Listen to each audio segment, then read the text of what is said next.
Slytherins really evil?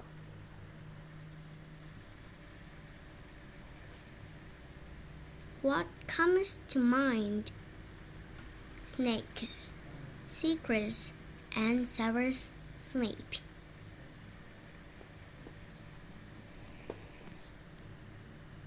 Are probably up there. Possibly also dark dungeons deep under the castles.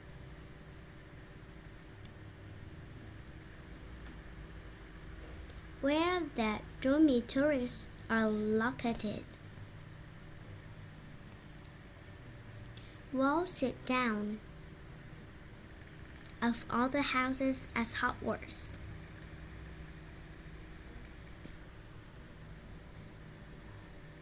Slytherin might just be the most controversial. There's not a witch or wizard who went bad who wasn't in Slytherin. They produces some of the most famous witches and wizards of all time, but not all of them were famous for the right reasons. Lord Voldemort himself was a Slytherin, as was Bellatrix Lestrange and Dolores Umbridge.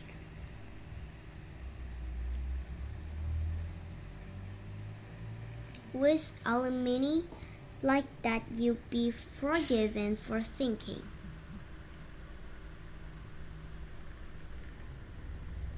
that being evil is an engine requirement of the house.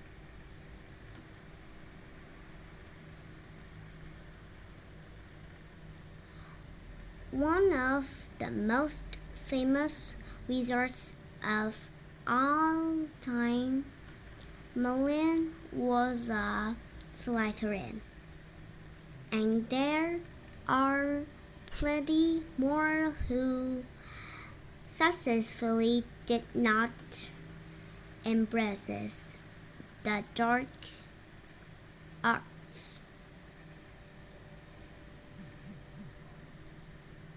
So what does that mean for Slytherin House? It is a haven for dark magic, arduous requirement for cunning, ambitious students just happen to attract some with nefarious intentions.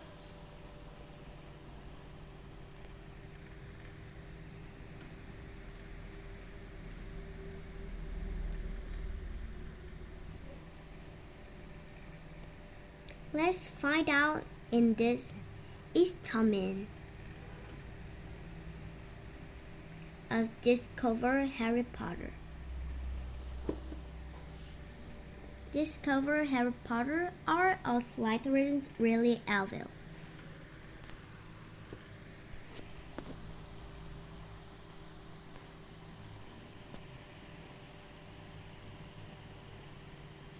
Let's look at the personality traits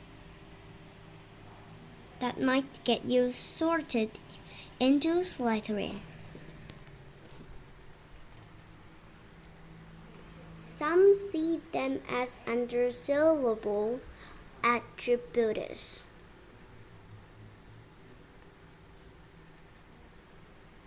But that's not necessarily the case. Ambition. Finding a cause you believe in and sticking to it. is a good thing unless that cause is harmful.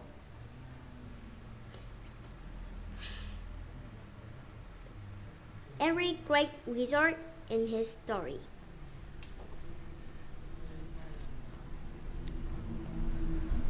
has started out as nothing more than what we are now.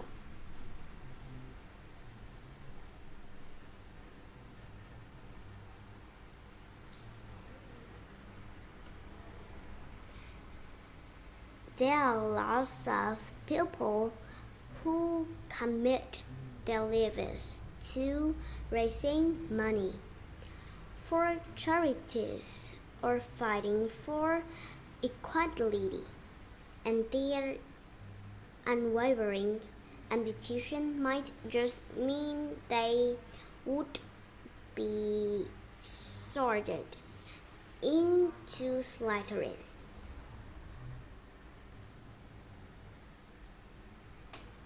Cunning. Who wouldn't want a cunning person on their team?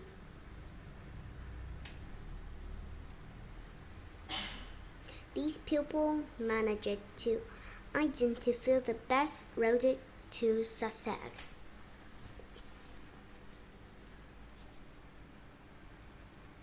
And can often sort through the noise to find the most logical solution to a tough problem.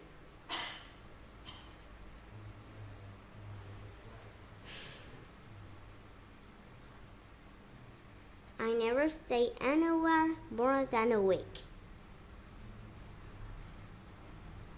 The muggers who own this place are in Canary Islands.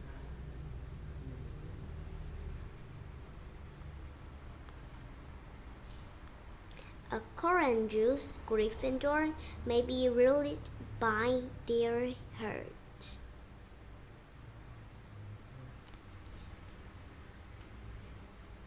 A cunning Slytherin may keep a level head.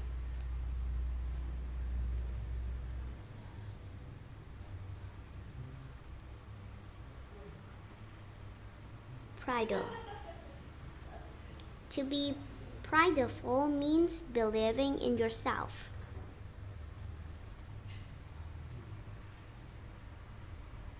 A helpful trait for those who want to succeed. Yes, having too much pride can lead to arrogance.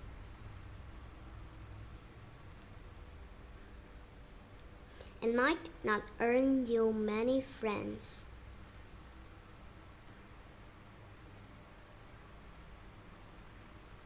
I think I can tell the ground short for myself. Thanks. But in small doses, it can help you achieve your goals.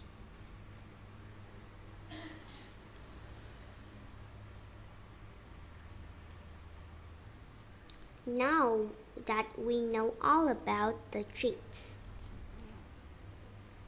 the Slytherin hold dear, let's delve into a bit of their history.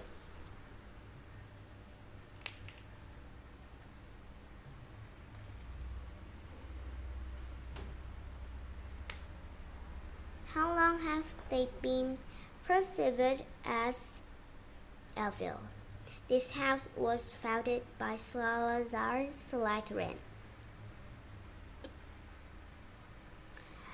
The writing on the wall.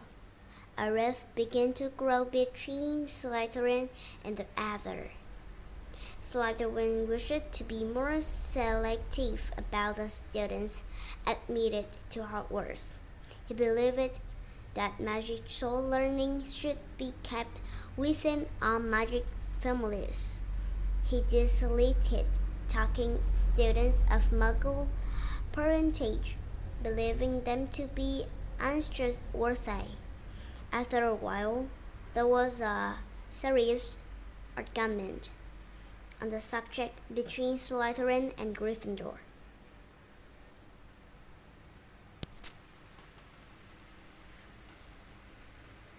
This was above all silly, a pretty unfair way to run a school.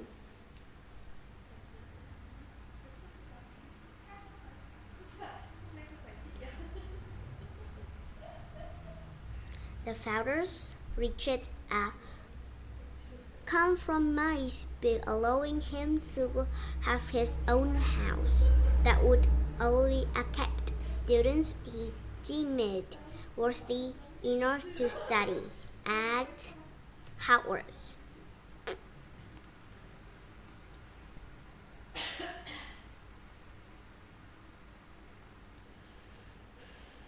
This kind of legacy means that some students in Slytherin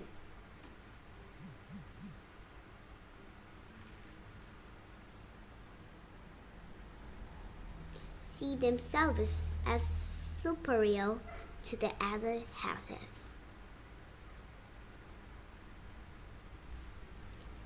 An attitude that can foster some nasty ideas about the wizarding world.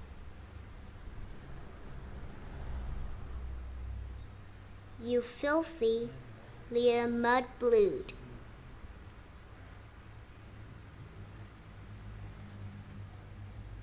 However, his story isn't everything. There are many Slytherins who went on to use their ambitions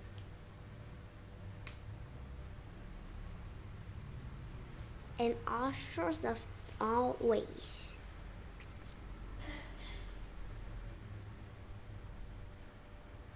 Horace Slughorn, the celebrated petitions master and party host, was himself Slytherin. We can't deny that he has that classic Slytherin ambition.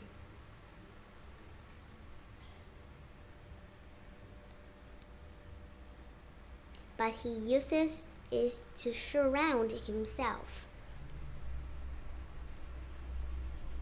with other successful people, including Harry and Hermione.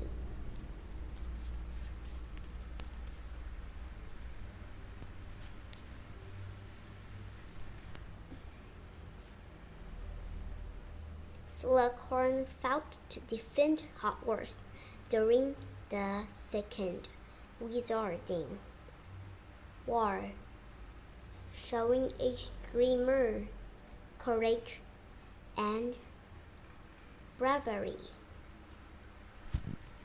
No one would deny that Draco Malfoy was pretty mean.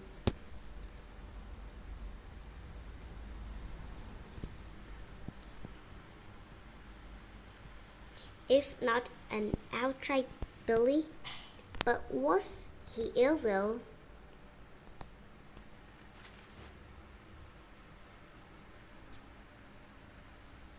I think I will leave it somewhere for a Longbottom to find.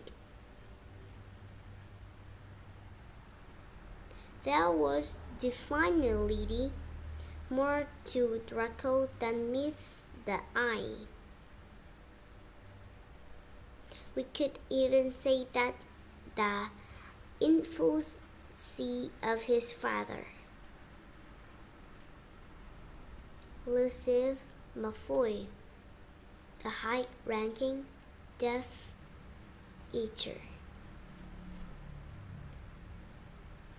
pushed him to follow in his footsteps when he might have wanted to carve his own path. Right here and hand me down robe.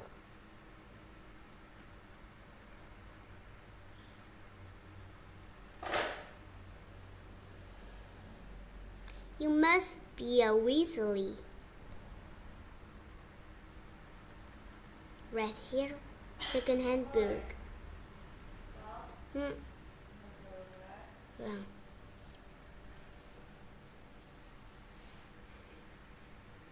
you must be the Weasleys.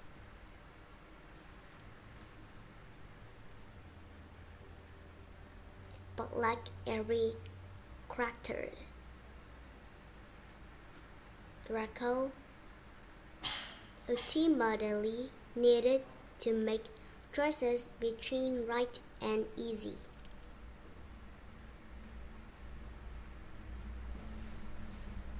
Some of his choices were surprising, but that's for another time.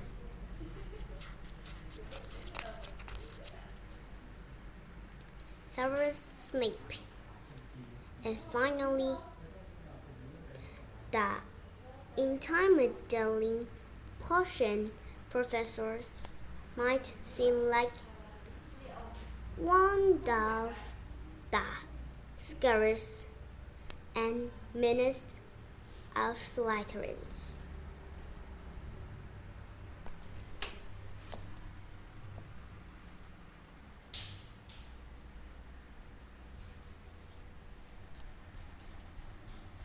He showed he had a good heart when it most mattered.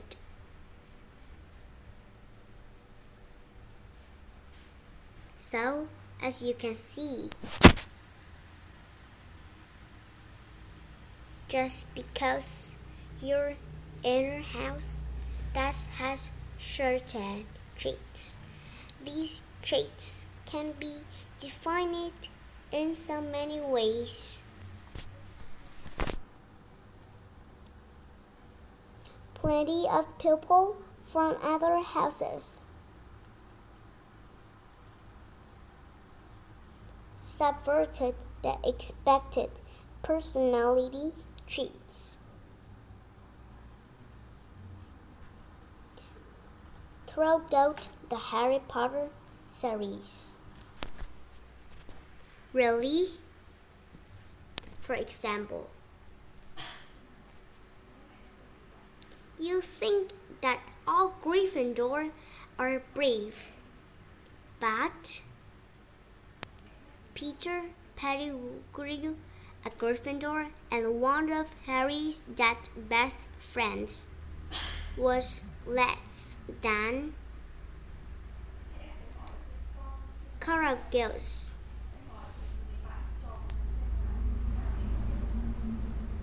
You may also think all Ravenclaws are a wizard, but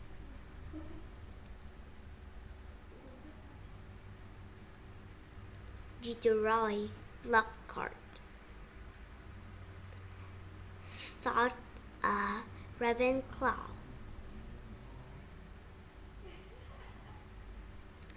let his ego bleed his judgment, and his boastful nature made him seem more like a prideful Slytherin. And I thought Newt Scamander was one of the most famous Hufflepuffs.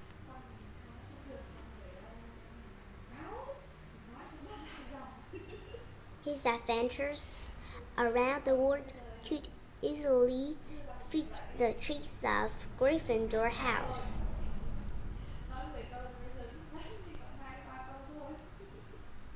As much as a student's Hogwarts house is the home,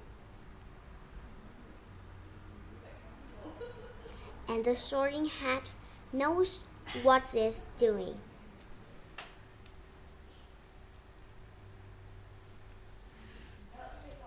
Being sorted into Slytherin is definitely not a sure sign that they have a villainous life ahead of them.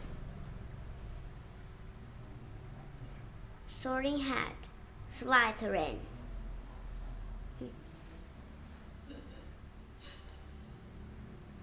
Were those green and silver colors was brighter.